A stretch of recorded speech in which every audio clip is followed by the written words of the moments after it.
You've probably seen this building 1,000 times.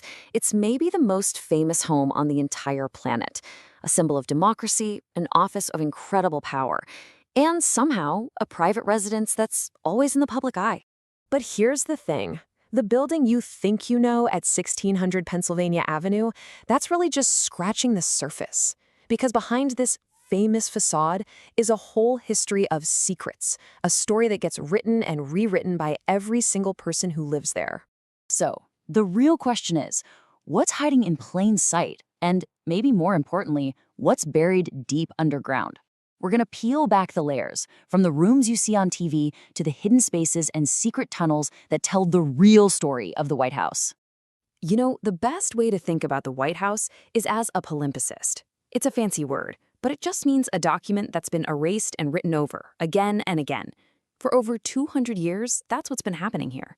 Every new layer tells you something about the hopes and, yeah, the fears of its time. I mean, just to get a load of these numbers, it's huge. This tells you right away it's so much more than just a house. It's a total paradox. It's a living museum that belongs to the American people, but at the exact same time, it's one of the most secure, locked-down command centers on Earth. All right, so let's start with the secrets that are hiding right under our noses.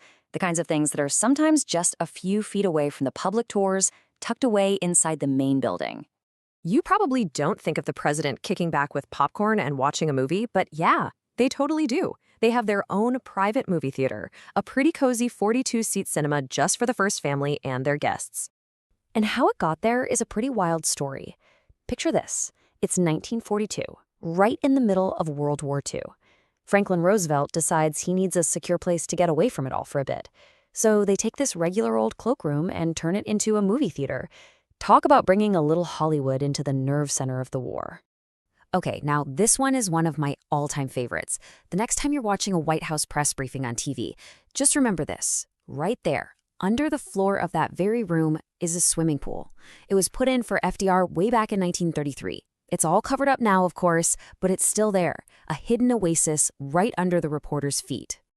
So, presidential perks are fun, but the secrets get a lot more serious when we start talking about presidential protection. And for that, we have to go deep, deep underground, where the White House shows its other identity, an impenetrable fortress. This whole underground world wasn't just built on a whim. Nope, it was carved out, piece by piece, as a reaction to crisis. After Pearl Harbor, bam, they dig a secret escape tunnel. A year after that, they build the first real bunker. Then, after the Bay of Pigs disaster, JFK demands a direct line to intelligence, and the Situation Room is born. Every major threat added another layer of defense underground. So, when you look at a floor plan like this, you're only seeing the official story, the part we're supposed to see. What it doesn't show you is the maze that exists right underneath it. I mean, the fact that they could build these massive secret facilities into a historic building without anyone really noticing, that's just an incredible feat of engineering and, let's be honest, deception. And at the very heart of this underground world is something called the POC. Now, this isn't some dusty old bomb shelter. It's a multi-story reinforced command center that's been constantly upgraded since World War II. It's built for one single purpose: to make sure the U.S. government can keep running, even if Washington, D.C. has been wiped off the map. And this constant need to evolve brings us right into the modern day, and to what is easily the most controversial change to the White House in generations: the complete demolition of the historic East Wing.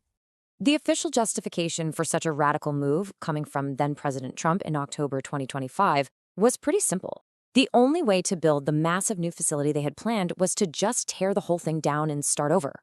And when they said massive, they weren't kidding. The plan was for a new state ballroom that came with an estimated price tag of $400 million, all of it paid for by private donors. The scale is just staggering. We're talking about a 90,000 square foot expansion. It was designed to host almost 1,000 people at a time, which would completely change what the White House could do for major state events.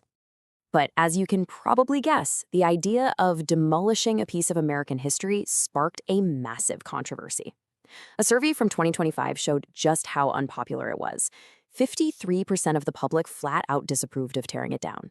Now, the White House isn't just shaped by concrete and construction.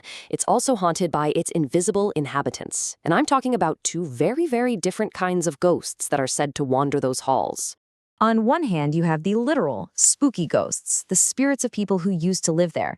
But then you have the electronic ghosts, the secret taping systems that recorded some of the most sensitive and important conversations in modern history. So, when it comes to the spectral ghosts, one name stands above all the rest: Abraham Lincoln. For generations, people have claimed to see his ghost. First ladies, staff, even world leaders. It's a cornerstone of White House lore. And the absolute best story, the most legendary one, has to be about Winston Churchill. The tale goes that he'd just gotten out of the bath, walked into the Lincoln bedroom, and there was Lincoln's ghost, standing by the fireplace.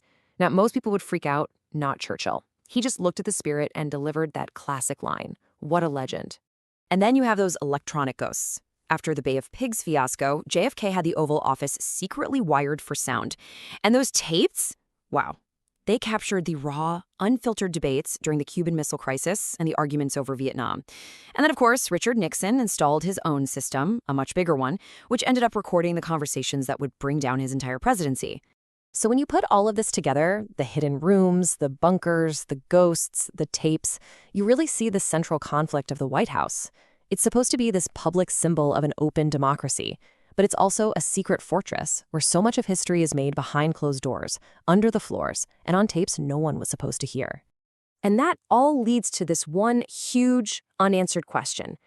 It's this constant balancing act, right, between the transparency that a democracy needs to survive and the secrecy that national security seems to demand. It really makes you wonder, in the end, how much of the people's house can ever really truly belong to the people?